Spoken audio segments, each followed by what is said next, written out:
like to thank you for being here this afternoon. Any teachers that come out after school and then are going to stretch their brain by listening to somebody with a second language, that's really hard.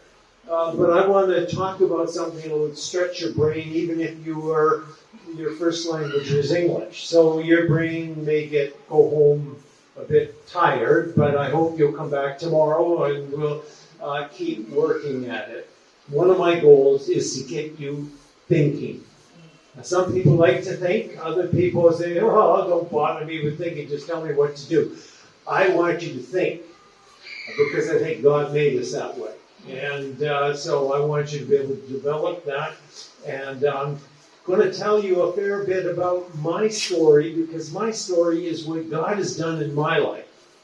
You know, I can't tell you about what He did in other people's life, but I can tell you what He's taught me and what He's done in my life. And so if it sounds like I'm talking about me, it's just remember, it's really not me, it's what He did in my life. Okay, I try to remember to say that, but sometimes I forget to underline that. Okay, my name is Harold Clausen. Just so you can see it, I find that when I see it, it's easier to somehow remember it. Now, my wife and I and our family spent 34 years in Germany, down right in the corner of Germany. We all grew up in Canada, but then we moved to Germany and we lived near Switzerland and France. It was a very beautiful place to live, and we were glad to be there. But 2011, we moved to Canada, and we live very close to Vancouver, which is on the west coast of Canada, in a little place called Abbotsford, BC. My wife and I have 2 sons, we have 2 daughters, and we have 2 son-in-laws, and we have 8 grandchildren. Now that was in 2019, so everybody's gotten older, but the grandchildren have gotten bigger, okay? But just to tell you a little bit about my experience so that you know what kind of questions you might want to ask. I've been a high school teacher with some middle school experience. In other words, most of my experience is from 9 to 12, some in the 6th to the 9th grade. I taught chemistry and physics and computers with some other things, math, history, biology, English, and so on. I was a librarian in a couple of different schools, so I love books. This is an appropriate place to meet in a library. I was a high school principal for 6 years, business administrator, and for almost 20 years I've been teaching about educational philosophy and biblical worldview. Now, if you came hoping to find all the answers in 3 days, I will have to disappoint you. I always feel a bit like the little boy that brought the fishes and the loaves to Jesus.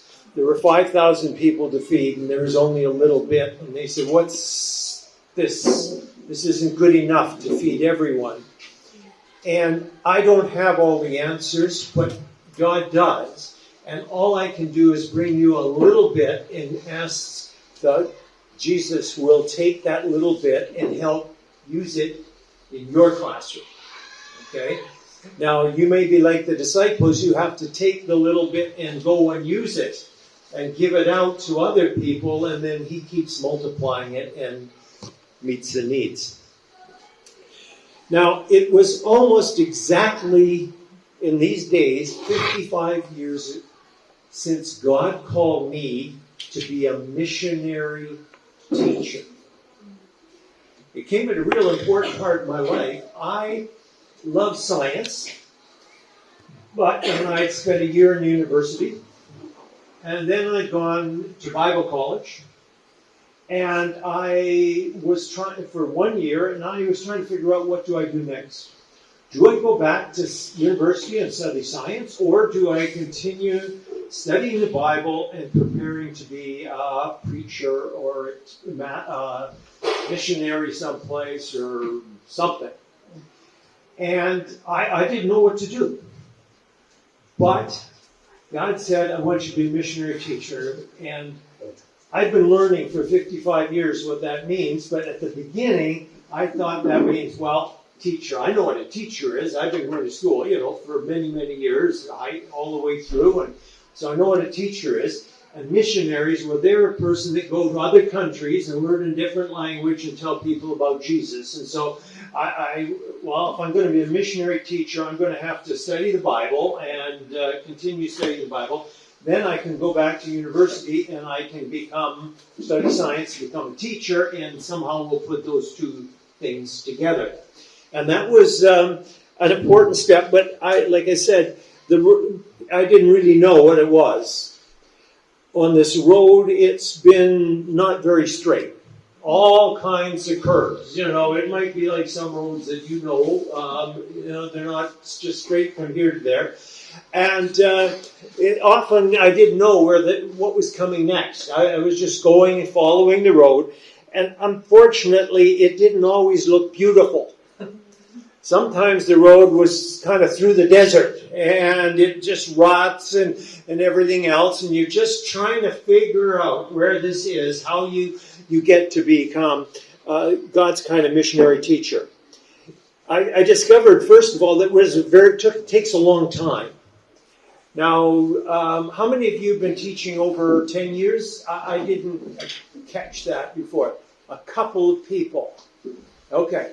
I've been in this business now for just about 50 years. Okay, so it's been a long time. When God called me in 1968, okay, to be a missionary teacher, after 10 years, I had discovered I didn't know what I was doing. I managed to figure that much out, but that was about all. I don't know if you're feeling that way, like I don't know what I'm doing. But 10 years, it's a long time. I hope maybe these few days will help you speed up the process so it doesn't take you quite as long as it took me. After 10 years, I got to work not in a public school like I had before, but I went into a Christian school. And I thought, this will be wonderful because now I'm with Christians and I'll be able to teach, there'll be no problems. In the public school there were problems, but in the Christian school, this will be wonderful. I discovered, however, over the next 10 years, that other Christians didn't know what they were doing either. And so, I went to this Christian school and I'm thinking, well, this will be great because now they'll be able to tell me what to do. But we all were struggling in the dark. After 10 years of that, I had finally figured out that learning by trial and error is painful. It's painful for the students and it's painful for the teacher. But that was what I was doing. I was trying my very best to do all that I could in my classrooms to be the kind of teacher that Christ would want me to be. Okay? But it was trial and error. That was by 1997. I discovered something else, though, in those next 10 years. And that was that if I shared the little bits, just the tiny bits that I learned with somebody else, I would understand what I was doing better. And God gave me different opportunities to do that. One of the opportunities came in Eastern Europe. We were living in Germany, and in Romania there had been many Christians, but communism had made it very, very difficult for children of Christians to go to school, get into university, to advance. When communism ended, the Christians said, let's start our own schools. Oh, this will be great. And so they started their own schools.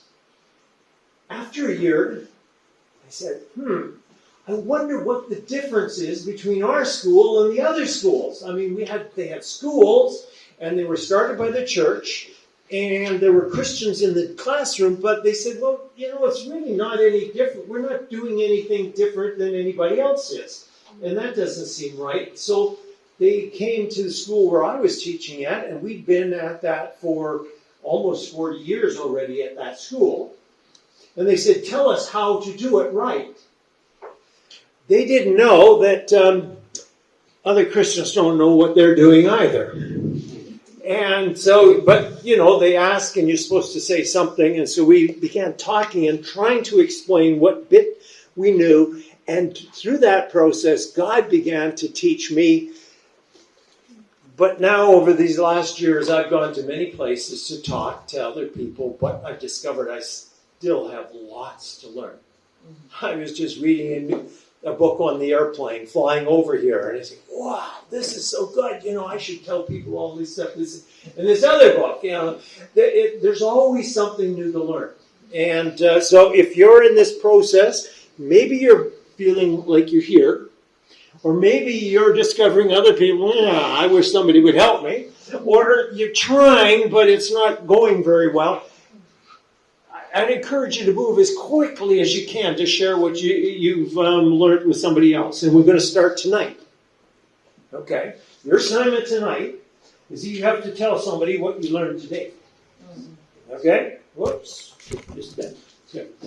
You're going to have to tell somebody. Now you can tell your wife, maybe somebody else in the school. I want you to tell them something that you learned today. Because if you share it with somebody else, you will understand it better. Okay? Everybody understand that? It's just a little one. And there's a scriptural reason for that. 2 Peter 2:2. Paul said, the things that you've heard from me, I want you to commit to other men who will teach others also. So you want to explain it to other people in such a way that they understand it well enough that they can tell somebody else. Okay, so if they don't tell anybody else, I haven't succeeded. Okay, so, and if you tell somebody else, that's halfway there. But if they can tell somebody else, then, okay, now we're making progress. Okay? Well, I want to just talk about why it took so long.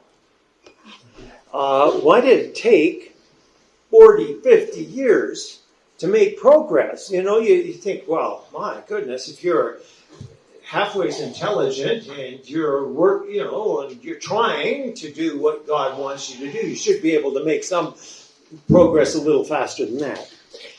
Well, it was alluded to earlier, and I want to just talk a bit more about this spiritual mental illness, SSD, the sacred secular divide. Now, I had a bad case of it. And it's as contagious as coronavirus. You come in contact with other people that have this disease, and you will get it too. And I'm afraid most of us have been exposed to somebody with it, and therefore we have to address the problem. Now, how does it work? Well, I looked at life, and I saw life as being divided into two parts. There was the sacred part, and there was the secular part. Okay, that was mentioned before.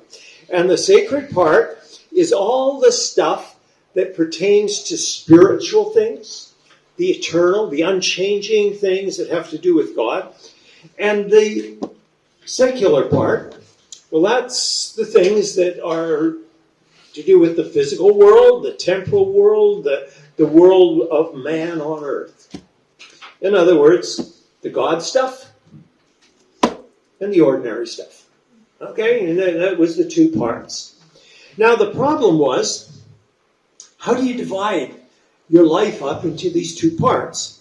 Well, if you're an atheist, you don't have a God part. Okay, you just say, that's gone.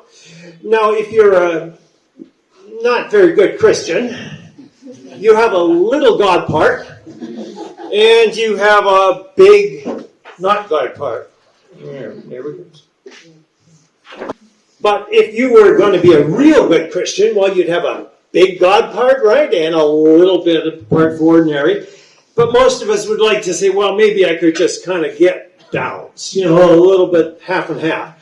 And, well, I really want God to be pleased with me, so maybe I'll have it just a little more on the sacred side than on the secular side, and then we're going to balance things out. Well, what was in the sacred? Well, Sunday services, obviously. I mean, that's God stuff. And then there was devotions and prayer and youth group. And you could go to camps and seminars and conferences like this, you see, all that's good stuff. And but what about the secular part? Well, there was science. And for me, it was dating. Remember, this is 55 years ago. And cars. And playing cards. I hate to admit it, but when I was in university, there was a while I spent 20 hours a week playing cards, because it was fun to be with the guys and just, because fun was big. Work was also on the list. I didn't particularly like to spend time with that, but that was there. The problem was school. Where did it belong? Okay, well, did it belong in the sacred? No. Or did it go in the secular? Sacred. Where would you put it? Sacred. Well, I put it down in the secular. Okay. Now, this was great. There's a sacred thing. I was a good Christian, young person, and a leader in the youth group and all those good things. But the problem was that this secular part of life kept growing. My interest in school was important, and I started, studying, and I really had to work real hard to do that. And science was wonderful, and dating, well, that became a bigger and bigger part of life. Tomorrow, my wife and I celebrate our 53rd anniversary. Wow. So that became a big deal. Cars and playing cards, that kind of got small. Having fun was still pretty important. And work got important. I mean, you have to get responsible and have a job and take care of, get the money that you need to live and all those things. And so I really had a problem. But as a Christian, I wanted to do something to move the line down, get more sacred stuff so that the secular didn't get too much. And I decided I was going to go to Bible college. You see, if I studied the Bible full time, then that would really put the balance where it belongs. You see, now the sacred stuff's important, and the secular stuff is unimportant. It wasn't until after I finished Bible college that I realized that what I was trying to do was all wrong. I began to understand that this was not the way to look at life. I still had to consider all of these different things. Church and school and science and dating and all of these things. But the line wasn't, some God cares about and some God doesn't care about. The question was, am I in conflict with God's plan and purpose in any of these areas? And God calls that evil. Or am I in harmony with God's plan and purpose, what he calls good? So, let's start with the first one. Can you do church in conflict with God's plan and purpose? Well, it turns out, yes, you can. The Old Testament's full of times when God's talking to people that were doing church at the temple, but their hearts were all wrong, and he says, this is terrible, I hate it. This is no good. And in the New Testament, the end of the New Testament, he says, these people, I'd like to spit them out of my mouth. They're just awful. And they were doing church wrong. So you can do it church wrong, or you can do church right. You can do school wrong, or you can do school right. And it's true with every part of life. And so we have to start looking at all parts of life and not just say, well, these God doesn't care about. God cares about all of them. And so we have to be thinking, which way are we going to go? So it turns out what it really comes down to, am I doing things God's way or am I doing things my way? Because just like Adam and Eve, they had a choice. They said, God says do it this way. And they said, I don't think so. I'm going to do it my way. And that's typical of people ever since. We tend to do it our way, or we can choose God's way. And for me, the real problem is who do I want people to think is good and great? We can do it so that people begin, when we're doing whatever we're doing, draw attention to God's goodness and greatness. Or we can draw attention to my goodness and greatness. And that's a hard thing. You go to preach, have a temptation every time. Am I going to be here trying to draw attention to what a good preacher I am? Do people want understand that they're really blessed by me coming to them? Or are they going to say, God is so good, he could even use a guy like that to speak to me? And we have to decide which way we're going to go. And this, for me, is the big difference between God's way and my way is who do we draw attention to? Pride says, I'm the most important one. God's humility says, God's the most important one.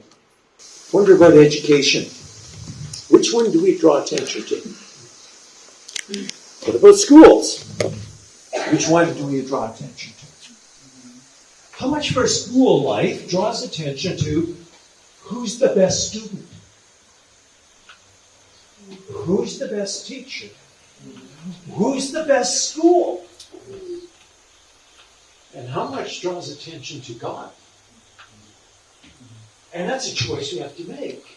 And that's really if you get down to it, that's the basic difference between a Christian school and any other school. Doesn't matter what the name is on the front. A school where Christ is, and he's changing things, is going to draw attention to God's goodness and greatness. And one that is, and any that draws attention to anything else is not going God's way. No matter what the name says, no matter what they say they're doing, if it's drawing attention to itself rather than to God, it's going in the wrong direction. Well, that's easy to say, but sometimes it's really hard to sort that out. Now, when you go through life, things change, but in your school, when you think about all the things that happen in a school, there's a chapel, maybe there's a Bible class, maybe chemistry or physics or math or languages or art, music, all of those things that happen in a school, we've got to start thinking about how can we draw attention to God's goodness and greatness here instead of our own. And if we can do that, now we'll never do it perfectly, and some will do better than others. But our goal always is, in every part of our school and our life, these are the choices, and we're going to have to choose God's way rather than our way. And ultimately, that comes down to whose vision is it that we're trying to fulfill? Are we trying to accomplish what God wants or what we think is important? Okay? Now, Any questions? I've talked a lot. I want to ask a question. I want to see if we have brave Nepalese teachers that ask questions and don't just sit there and nod. Okay? It's easier to sit there and nod than it is to ask questions. But, okay. I'm going to tell you, you see the piece of paper on the table? Everybody's got one. And that is your exit ticket. Before you go, just write on that piece of paper one thing that you learned and one question you still have. Okay. One thing you learned and one question you still have. Okay, and once you've done that, then you can leave. Otherwise, you can't get out. You have to walk through the window. Okay? So, just so you know, be thinking, is there something I've learned? Okay, and be ready with the question. Okay, we're going to go to start talking about this worldview integration. Okay? And let's start here. A philosophy of education shaped by the biblical worldview. We're going to start with education. We're going to talk a bit about what that is. Okay? And because sometimes we just use a word, and especially when foreigners using the word, we may not mean the same thing. So we're going to try to at least, I'll tell you what I'm saying, and then you can agree or disagree, but at least then you know what I'm trying to say. And then we're going to talk about the purpose of education. Why do we do it? And then we'll talk a little bit about the learner. Who is it we're trying to teach? Then we'll talk about ourselves, the teachers. Finally, and next we're going to talk about the process. How do we teach? Now, we're not going to be able to spend as much time as I'd love to be able to do, but eventually we're going to also get to the content. Now, I've been in a lot of places, and the first questions teachers often ask is, what am I supposed to do? I tell them that's the wrong question. That's the wrong question for the first question. That's the last question. The first question is, what's my purpose? Which is the answer to the question, which question? Now, just review. There's 5 W's and an H. Those are the questions in English, right? Okay, tell me the 5 W's. What, where, when, who,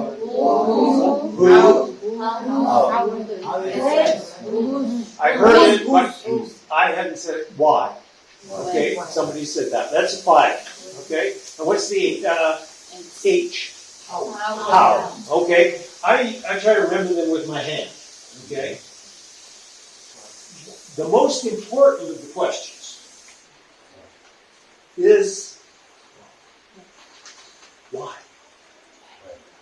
Because you can have 2 people doing exactly the same thing, but why they're doing it is really important. And the Bible says the Lord looks on the heart, and we look on the outside and we see what they're doing, and we decide, that's good, that's bad, whatever. But God sees the heart, and your parents may not see the heart, your students may not see the heart, but God always does. And so why we do things is really fundamental. The second most important, the next one, is who. The reason that's so important is because students become like their teachers. Jesus said, a student when he is fully trained, will be like his teacher. Now, I just want you to talk to the person next to you, and I want you to think about that verse. A student, when he is fully trained, will be like his teacher. Is that a promise, or is that a warning? Is that a promise, or is it a warning? Do you understand the difference? Yes. Okay, just talk to the person next to you and decide, is that a promise or is it a warning? A student, when he is fully trained, will be like his teacher. I better say some talking. You talk to the person next to you. You know how to do that, right? Okay, please do that. Is it a promise or is it a warning?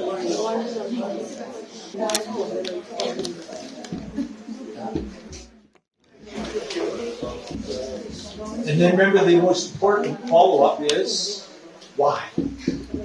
Okay, you can't just say, well, I choose. No, it's why.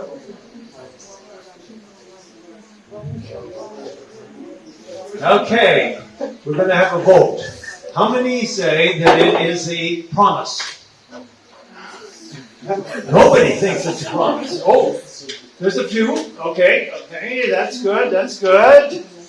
How many think it's a warning? Okay, and the rest of the people don't know the difference. Okay. Actually, there is another option. See, I only gave you two. But there's another possibility. It could be both. And there's another one that it could be neither. But, so you have to be careful. Just because a teacher asks you something, you have to still use your brain, and see. How many would go with both? Nobody. How many would go with neither?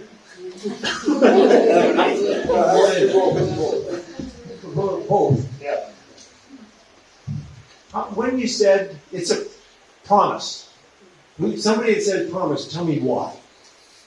Tell everybody why. I saw some hands. You got to not be brave enough to say why. Why is it a promise? That means we'll be able to train students Yeah. like us. You will make a difference in your students. And some days, when you go in the classroom, it seems like I'm not making any progress at all. Nothing's happening. This is useless. I might as well give up. It'll never make a difference. Jesus said, a student when he's fully trained will be like his teacher. You will make a difference. And so when you go home feeling like nothing good is happening, remember, you will make a difference. A student will become like his teacher. Now, some people said it was a warning. Why? Because I want my students to be better than me after I come back. You want your students to be better than you when you finish.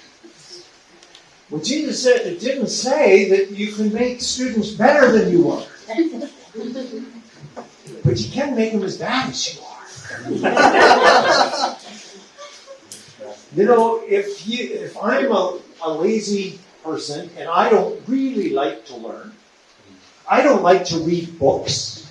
I'd rather watch TV and play games. What kind of teacher, what kind of students will I make?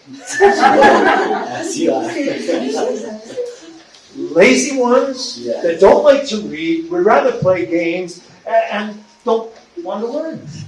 Because students will be like their teacher. And some mornings, that's a warning. You should look in the mirror and say, do I want my students to be like me today? And maybe then we need to talk to the Lord about it. That He began to do some changing in our attitude. And when we come into a classroom, and maybe we've had one of those days, and we say, if my students become like I was today, I'm in trouble. We need to think about how we talk to our students and say, I haven't been a good example today. I need to ask your forgiveness because I wasn't the kind of person that God wants you to become. And we start to have this kind of understanding that this is both a promise and a warning. I think it could transform our teaching. And I know that verse, I had never heard about it until I started thinking about these things. And all of a sudden, that one just is like a burr in my saddle. Anytime oh no, they're going to become like me today. I have to remember that. Now, this is what we would really call our philosophy of education. This is what we think about education. All of these things, the purpose, what we think about the learner, the teacher, the process, and the content is our philosophy of education. And so it's really important that we think carefully about these things. Now, just so you think, well, this is kind of exotic material. It really is something that could be applicable to anybody, even teaching students to do it. Anything that we do, we happen to be doing education, but anything that anybody does, you have to think about, why are you doing what you're doing? It's a big, important question. Why? You've probably heard, maybe you haven't, the story of 3 bricklayers, or stonemasons. There were 3 guys, and they were all in a quarry cutting rocks into blocks. And the guy came to the first one, and he's using his chisel and hammer and making blocks of stone. And he says, "What are you doing?" And the guy swore, and he said, "I'm making these stupid stones into blocks."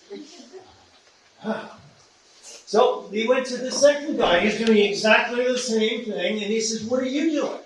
Well, he says, "I'm making building materials." Okay, that's a step in the right direction. But he went to the third guy, and he said, "What are you doing?" He says, "I'm building a cathedral."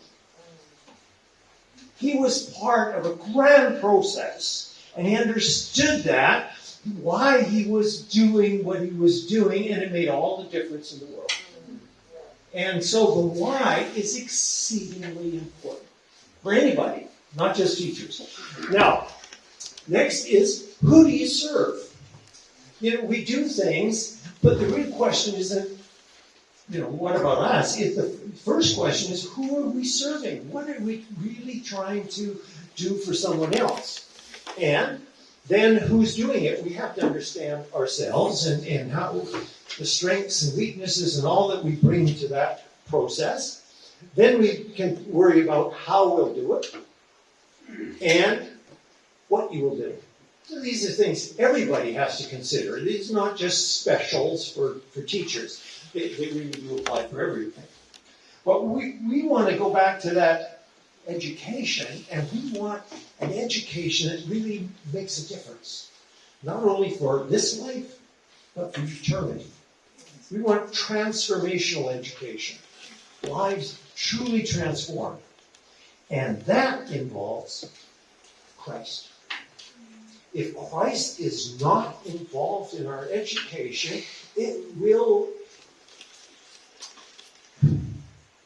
might help them in certain ways, but ultimately it won't be a good education, because it's not going to attract attention to God and His greatness. It'll only attract attention to people and their abilities, or the country and their projects, or businesses and their goals. It won't attract attention to God and His greatness.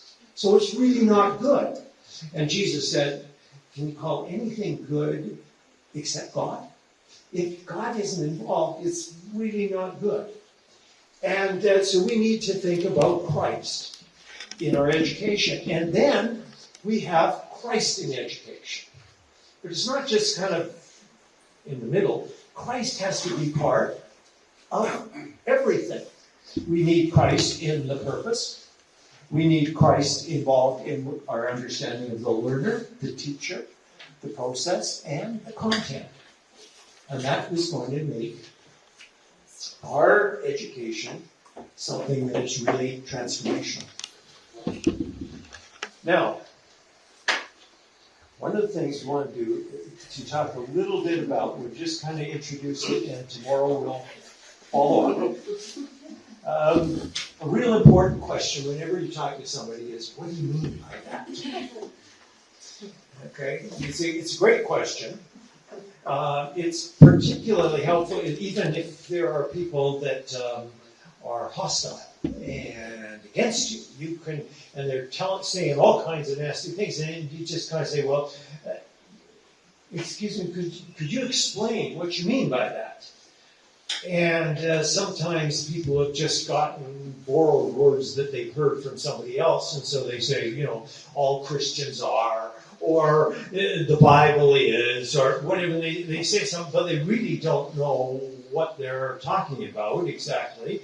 And so, but if you just kindly ask, what do you mean by that? Then they have the opportunity, they have the responsibility now to say something rather than you try to give an answer that may or may not help them.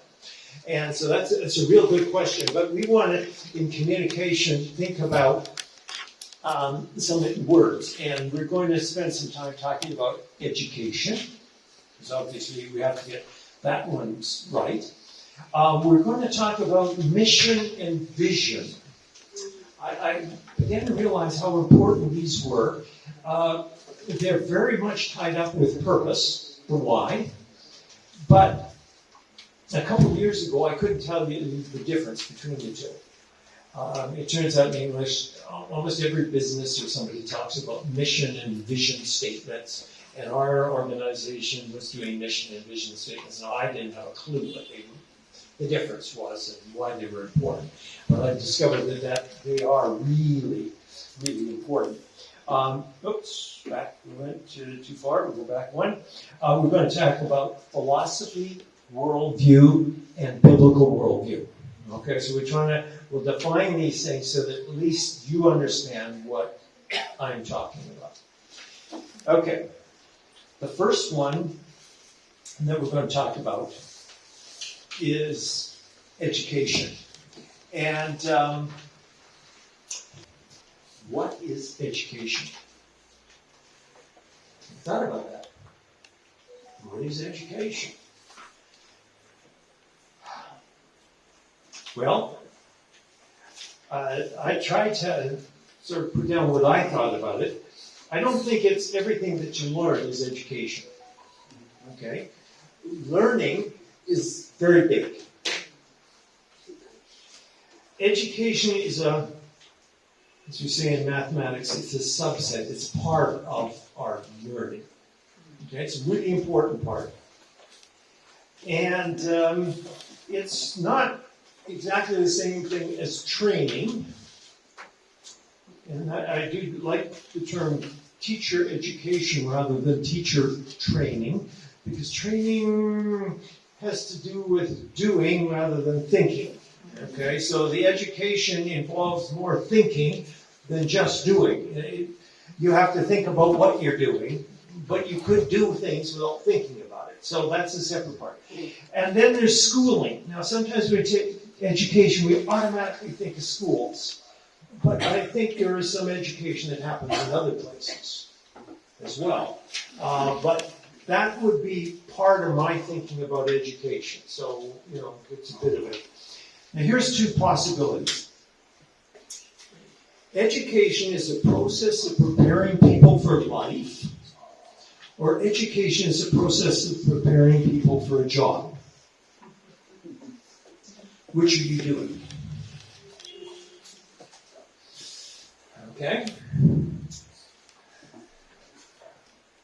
How many are preparing people for life?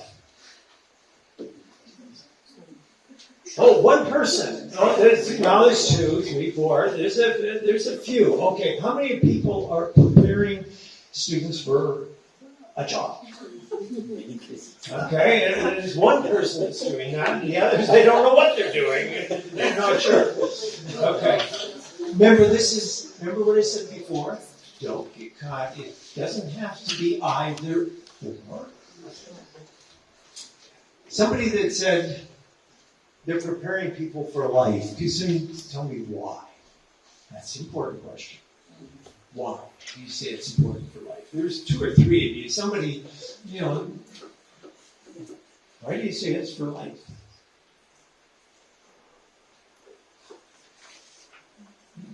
Nobody's bright enough. You said it was for a job. Okay, you're going to be brave and tell us why you're preparing people for a job.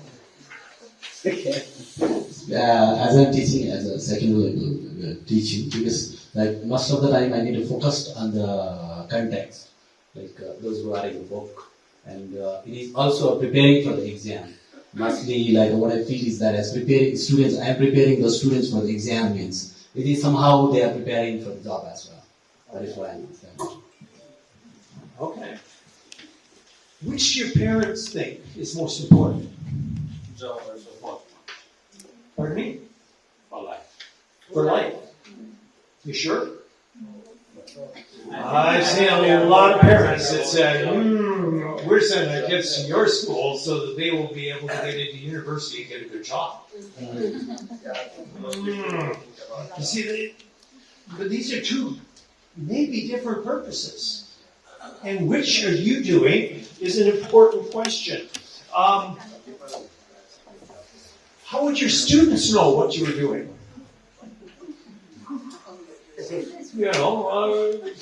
What do they think you're doing? Okay. So that you have a little bit of time to write down what you know and your questions you still have. Just one. I'm going to stop now and we're going to continue tomorrow. Okay? But I'd like you to think about this. Because this comes down to kind of, I think, part of the core of what we're trying to do when we're trying to educate. Where are we going? And we'll talk more about it tomorrow in some detail. Okay? Thank you for your attention at the end of a very long and tiring day. I really do appreciate it. And I'm looking forward to being with you tomorrow. Thank you.